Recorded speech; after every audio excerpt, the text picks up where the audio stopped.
I showed up for my birthday party to find a sign on my parents' door saying you're not welcome here. So I added neither is my money, walked back to my car and drove away. They'd been calling me nonstop ever since. I still remember the cold snap in the air that night, January 14th, the eve of my 30th birthday. I was holding a small bottle of red wine, the good kind, something I'd picked up from a local winery during a solo trip I'd taken to clear my head the year before. It was meant to be a gift for my parents, something to celebrate, maybe laugh over dinner, reminisce about childhood stories, even endure a few cringy baby photos. My mom always loved to pull out when guests were over. That's how I pictured it anyway. A quiet dinner with my family, maybe a cake at the end. Nothing big, just normal comforting. But when I pulled into their driveway, everything already felt off. No extra car parked out front like I'd expected, no balloons, no lights in the window, just the porch light casting a dull yellow over the door like it had for the last 2 decades. I told myself maybe they were keeping it low-key this year. I hadn't asked for anything, just mentioned I'd be coming over after work. It wasn't like I was expecting a party. Then I saw it. A sheet of paper taped crookedly to the front door. Just one line written in fat black marker. "You're not welcome here." I stood there for a second, gripping the wine bottle with both hands, rereading the words like maybe I was misunderstanding them. Maybe it was a joke.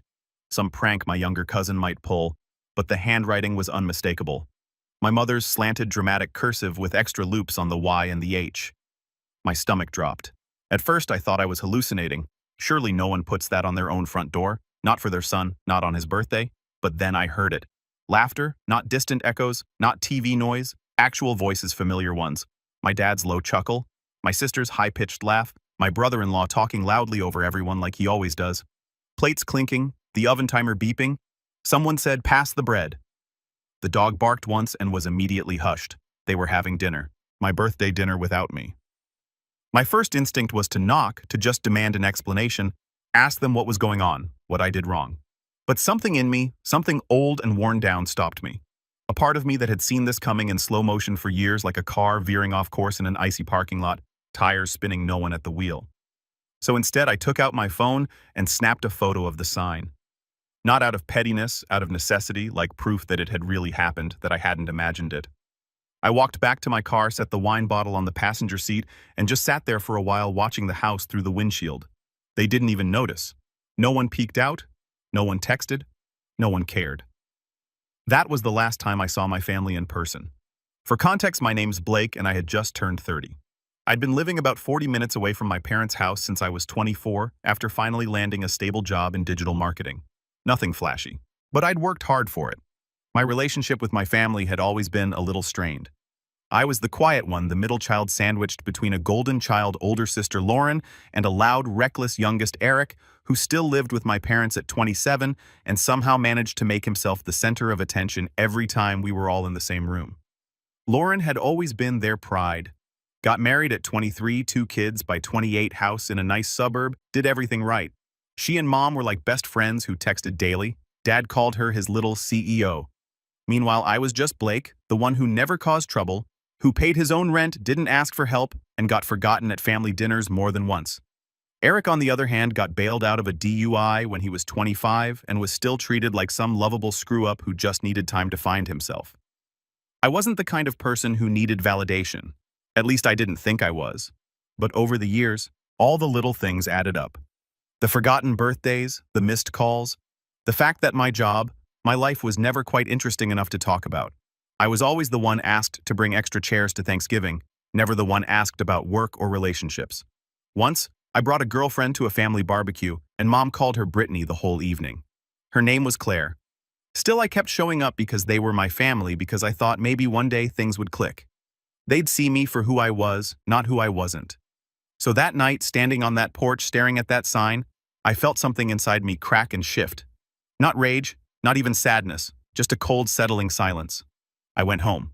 I blocked all their numbers. One by one, no message, no explanation, not even to Lauren, who had stopped reaching out to me months ago. Anyway, too busy with her real family. I deleted the family group chat. I pulled down the few framed photos I had of us in my apartment. It was like performing a quiet funeral. Just me and the ghosts. For a while, I didn't hear anything.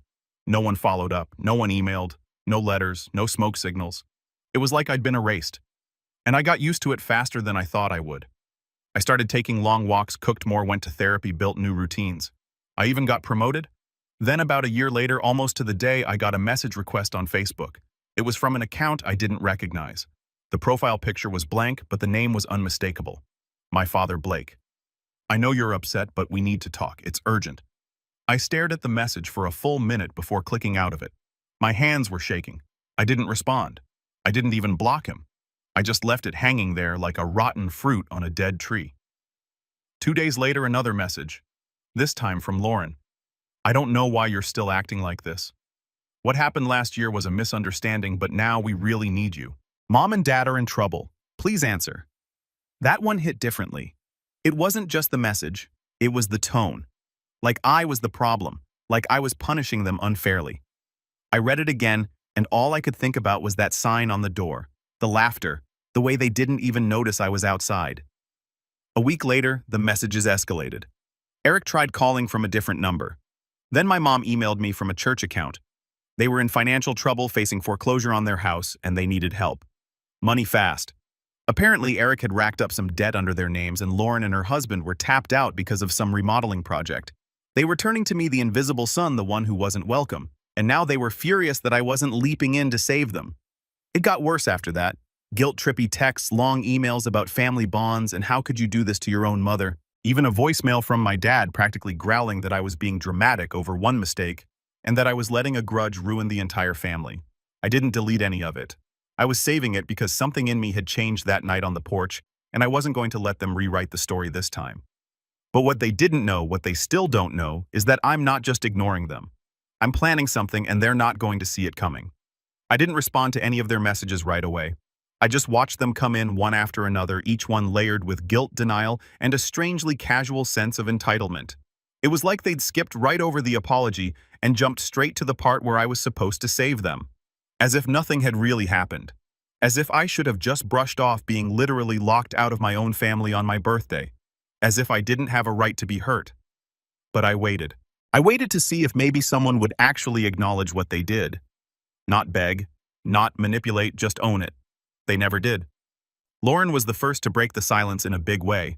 She showed up at my apartment unannounced, wearing oversized sunglasses and holding one of those half-melted iced coffees. She always nursed when things were stressful in her life, like when her husband forgot their anniversary or when the neighbor's kid got into a better preschool than her daughter. I didn't even know how she found my address. I know you're mad, she said the second I opened the door, standing on my welcome mat like it had personally offended her.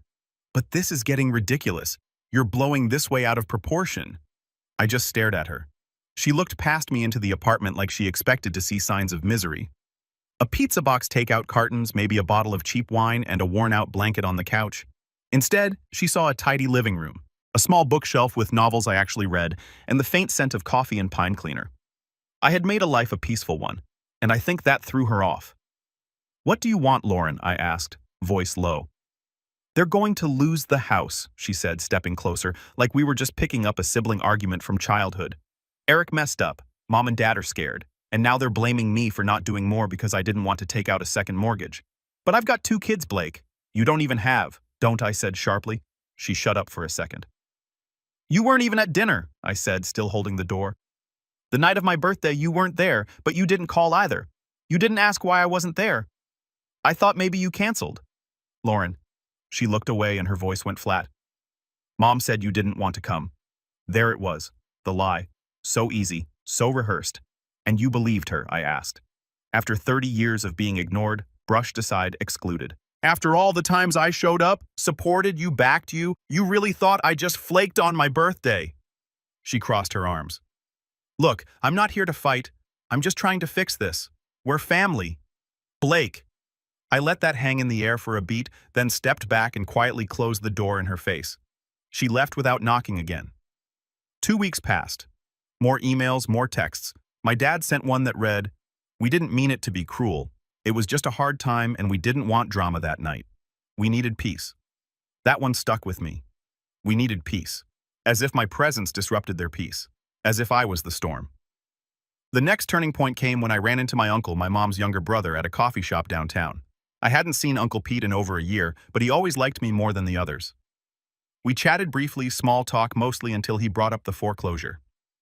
They're talking to everyone they can, he said, trying to get someone to help float them for a few months. I nodded. I heard. You know your dad told me you offered to help but then pulled out at the last minute. My jaw tensed. That's not true, I said flatly. Pete frowned. Yeah, it didn't sound like you. Thought it was weird. So now they were lying. Not just covering up their actions, but rewriting the narrative trying to turn me into the villain. I knew my parents were good at spinning things. But this was new, and Pete wasn't the only one.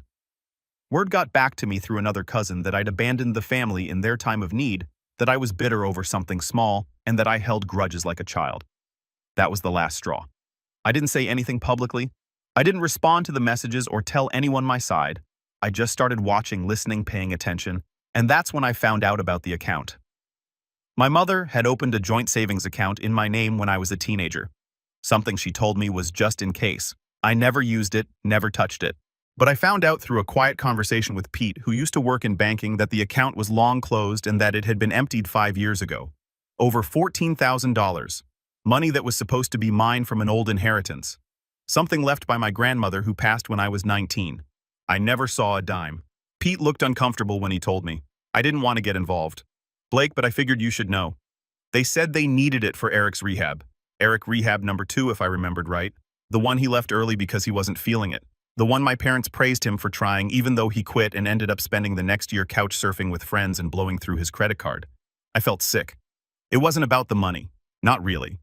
It was about the pattern, the betrayal, the fact that they stole from me quietly, then cut me off when it no longer suited them. They had been using me emotionally, financially, and now reputationally. And when I finally stopped giving, they acted like I was the one who turned my back. I kept everything. Screenshots, voicemails, copies of the old account statements that Pete helped me track down. I started documenting things not out of paranoia but preparation because I wasn't going to keep playing the role they cast me in.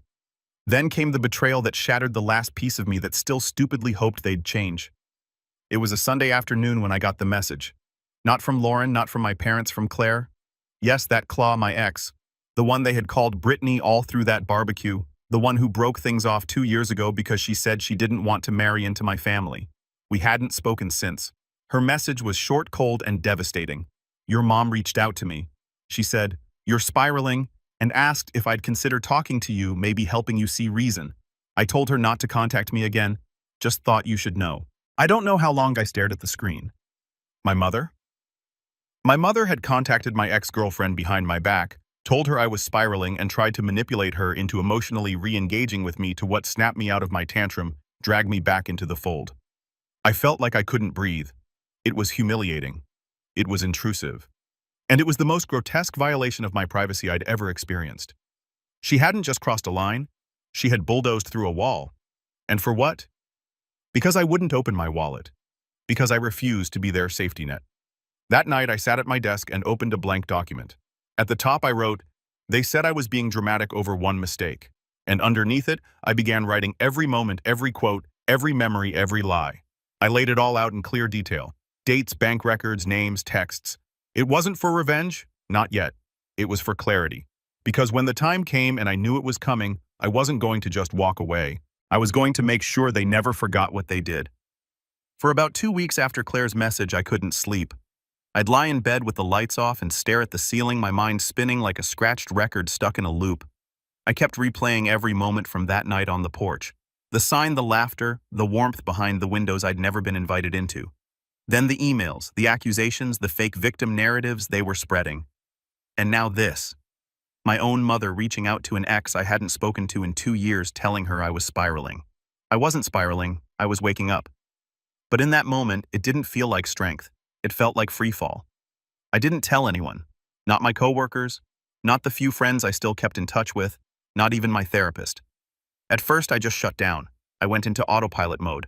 Wake up, shower, eat something small, commute work, smile politely at meetings, laugh when someone made a bad joke about spreadsheets, reply to emails like nothing was wrong. I'd always been good at staying invisible. I was raised to be. You learn early, when you're the overlooked one, how to fold yourself small, how to take up just enough space to be tolerated, not enough to be a burden.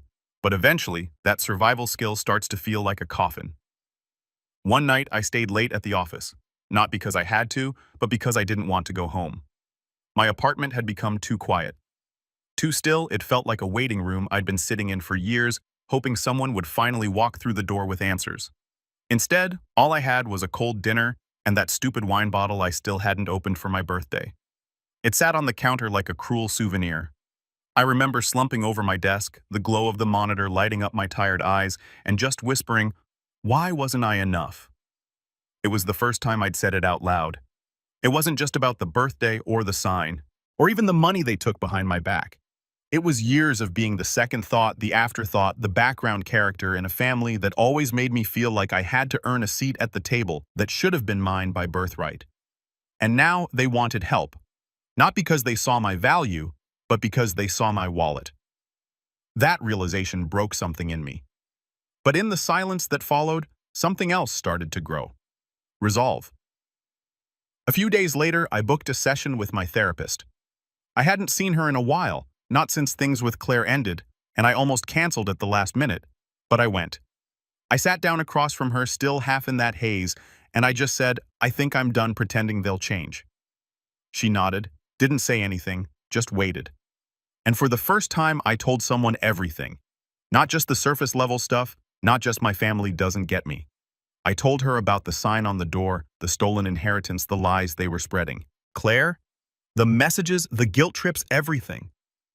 It poured out of me like water from a cracked dam. My voice shook. My hands trembled, but I didn't stop.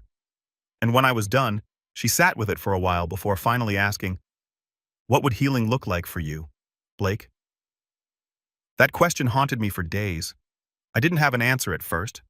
I wasn't sure I'd ever be fully healed. But I knew what I didn't want anymore. I didn't want to be the dependable, invisible son. I didn't want to be the backup plan, the silent support beam holding up a house that never once sheltered me. So I started small. I redecorated my apartment. Nothing drastic, just changes. I got rid of the old couch my parents gave me when I moved out. A hand-me-down with coffee stains and a sagging cushion I'd never bothered replacing. I bought one I actually liked. Firm, clean, new. I donated old clothes, got new sheets, rearranged the furniture, hung art I actually cared about. It felt like reclaiming space in my own life. Then I started cooking again. I'd forgotten how much I liked it. Not just microwave meals or rushed pasta, but real cooking. I made lentil stew one night, slow-cooked for hours with garlic naan and roasted carrots. It filled the apartment with warmth. I lit a candle, ate on real plates. It was just me. But for the first time, that didn't feel lonely. It felt peaceful. At work, I quietly started applying for new positions. Not because I hated my job, but because I realized I'd settled. I'd been playing safe my entire life. Afraid to take risks. Afraid of being too much. My father always said, "Be grateful for what you have," which is code for, "Don't ask for more." But I wanted more. So I updated my resume, started networking, sent out emails, got a few rejections. But one day, a small creative agency reached out. They liked my work. They were impressed by a campaign I'd helped run. They offered me a role, more responsibility, more money, and most importantly, respect. I took it, and it felt like stepping into sunlight after years of cloud cover. The messages from my family kept coming, more desperate now, more manipulative. Lauren sent a photo of the house, the for sale sign crooked in the yard. They're losing everything. Blake, please just talk to them. Eric sent a voice note at 2 a.m., slurred, rambling something about how mom cries every night and how I was being selfish. I deleted it. My mother finally broke and sent me a long, rambling email titled, "I did what I thought was best." It was 4 paragraphs of her justifying the money, the birthday, the message to Claire. Not a single sentence said I'm sorry. Not once did she ask how I was. It ended with, "You'll regret turning your back on family." I stared at those words for a long time, and instead of crying, I laughed because for the first time in my life, I knew I wouldn't regret it. Not even a little. My rise wasn't dramatic. There was no overnight transformation, no grand reveal. It was subtle, steady like a slow tide rolling in, reshaping the shore without making a sound. I started running in the mornings, just half a mile at first, then a mile, then more. I built playlists, got new shoes, tracked my progress. I picked up photography again, something I hadn't touched since college. I dusted off my old DSLR and started shooting sunrises, city streets, people at the park. I made an Instagram account for it. It grew slowly. A few strangers commented on my shots. That felt nice. I volunteered on weekends at a local community center helping teenagers with resumes and college apps. It gave me purpose. It reminded me that I had something valuable to offer, that my voice mattered, and I made new friends. Not many, but good ones. People who didn't know me as the quiet one or the backup son. People who liked me for me, the man I was becoming. He didn't need their approval. He didn't need to prove his worth. But that didn't mean he'd forgotten. One rainy afternoon, nearly 10 months after that birthday night, I got a call from a number I didn't recognize. I let it go to voicemail. Later, I played it back. It was my father. Blake, I don't know what to say anymore. I know we hurt you, but this is too far. You're choosing to watch your family fall apart. I hope you're proud. He hung up. No apology, no ownership, just one final guilt trip. But I wasn't watching them fall apart. I was watching the consequences they built finally catch up to them. And soon, I'd be doing more than watching, because I'd been preparing patiently, quietly, strategically. And when the time came, they'd learn exactly who I'd become without them. The email from my father, the one with, "I hope you're proud," wasn't what hurt the most. What hurt was how predictable it was. Because even after everything, after the birthday snub, the inheritance theft, the lie to Claire, the gossip they spread, they still thought they could control the narrative. They still saw me as the same old Blake, the background son, the invisible one, the one who'd eventually cave, who always did the right thing, even if it meant bleeding quietly for everyone else's comfort. That version of me was gone. And now I wasn't just rebuilding, I was preparing. Because when people like that fall, they always look for someone to blame, someone to drag down with them. And this time, I wasn't going to be their safety net or their scapegoat. This time, I was going to be their mirror, and I'd make sure they couldn't look away. I started with the documents. Pete, Uncle Pete, the one honest man left in our orbit, had helped me dig up the old banking records a while back. He'd quietly pulled a few strings at the credit union where he used to work, and together we'd confirmed it. The inheritance account in my name had been drained 5 years ago, bit by bit.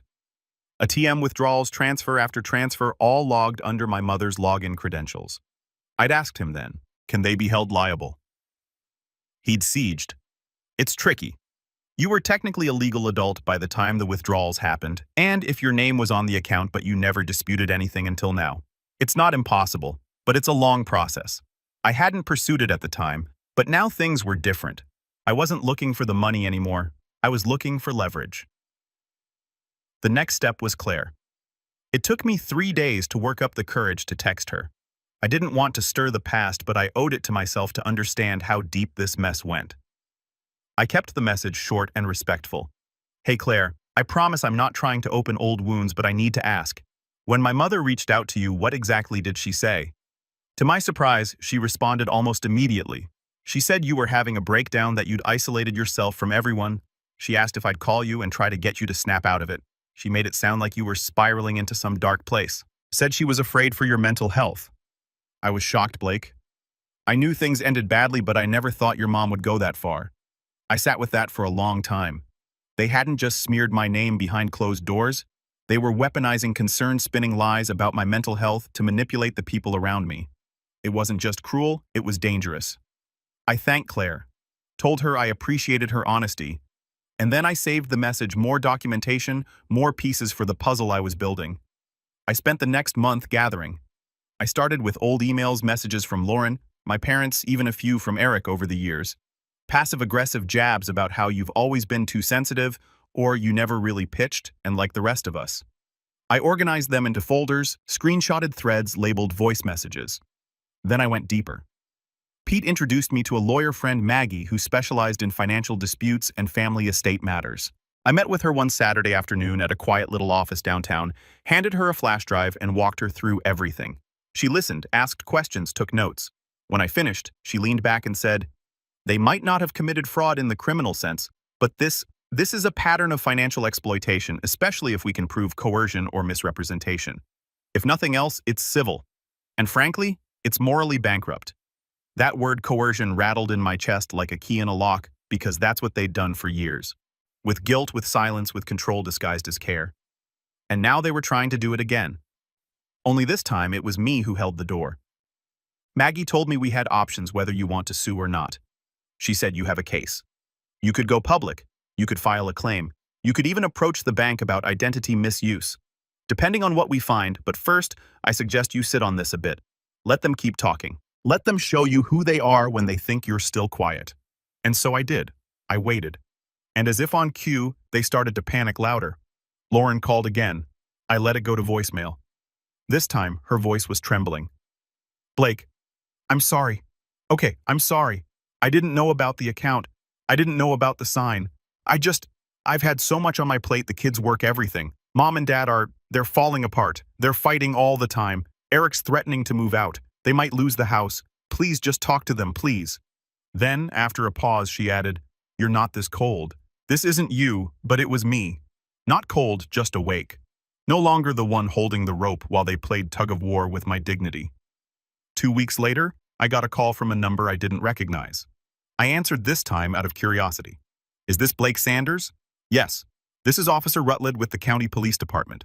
We received a report from a Mr. Eric Sanders that you've been threatening the family. He listed your number and email and said, You've been sending harassing messages. Do you have a moment to speak with me? My stomach dropped. For a brief second, the old fear came flooding back, the instinct to shrink to apologize to smooth things over. But I caught myself. No, officer. I haven't contacted my brother in over a year. I have documentation of all communication. I'd be happy to share that with you. The officer paused. Well, that's helpful. Honestly, his statement was thin, but we had to follow up. Mind sending over whatever you have? I did. Every email, every voicemail, every unreturned message, every screenshot showing that they had been the ones hounding me, not the other way around. I never heard back from Officer Rutledge, but the message was clear. Eric had tried to escalate things. Maybe out of spite, maybe out of desperation, maybe because someone likely my father had told him to do it. And now they played to their hand. They weren't just desperate, they were dangerous, which meant it was time for me to stop playing defense. I called Maggie. I want to move forward. I told her not just legally, I want to make sure they can't do this again to me or anyone else. She helped me draft a cease and desist letter. We addressed it to each of them individually, my parents Lauren and Eric. It spelled out the harassment, the lies, the slander, and it warned that any further attempts to contact me, smear me, or involve law enforcement under false pretenses would result in immediate legal action. I sent it certified mail signature required. The silence that followed was deafening. No calls, no emails, no more voicemails at 2 a.m., just nothing. For the first time in over a year, I breathed easy. But I wasn't done yet because they had spent decades telling everyone I was unstable, ungrateful, unloving. They'd rewritten our story and handed it out like a script. And now they were about to face the full consequences. Not in anger, not in chaos, but in clarity. I started working on something else, something bigger. It began as a document, then a draft, then a story. Not for the public. Not yet, but a record of who I was, what they did, and what happens when the quiet one finally speaks, because they called it one mistake. But soon the world would know just how many there really were. I didn't get satisfaction from watching them suffer. That's the part people get wrong about revenge. It's not about watching someone burn while you sip coffee with a smile. It's not about rage or retaliation or even gloating. Not when you've been gaslit and discarded for most of your life.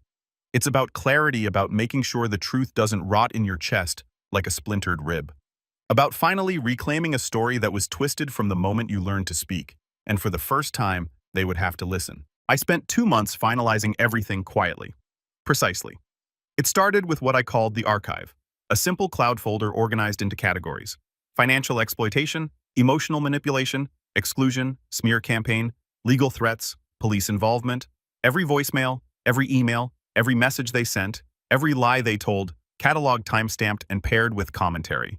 I included my own reflections, my therapist's notes with her consent, and a timeline of every major incident from childhood through that birthday night with the sign on the door.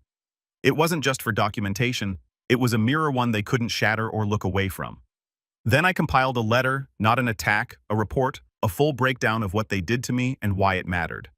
I titled it, The Son You Never Saw. And I sent it not to them, to the people they cared about. Their church leadership, their neighborhood association, bored my cousin's family, a few of their closest friends.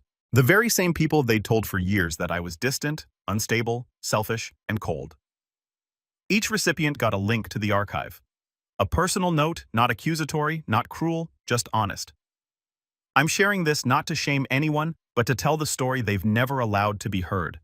I've remained silent out of fear and respect.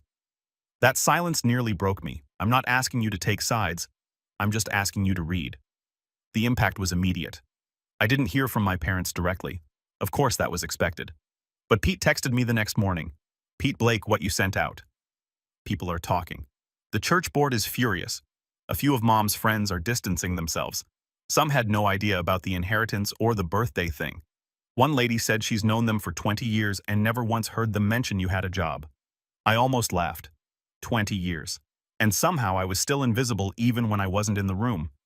But now they couldn't pretend I didn't exist. My story was out, unfiltered, uncontrollable, and it spread. 2 weeks after the archive went out, I received a letter from their church. It was formal, but I could feel the emotion behind it.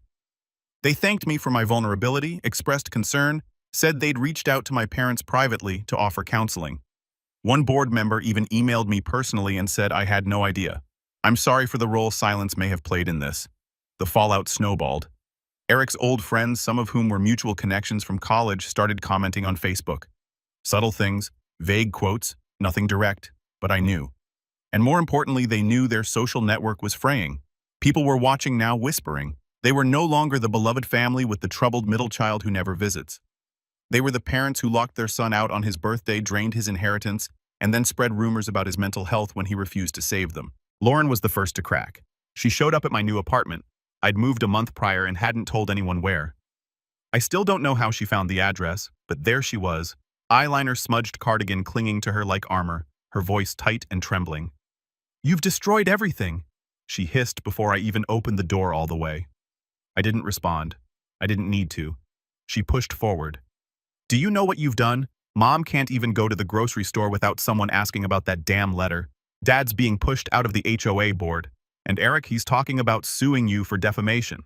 I gave her a long, steady look, then calmly said, "Good luck with that." I kept records. Her jaw clenched. "I didn't deserve this," she said. "None of us did."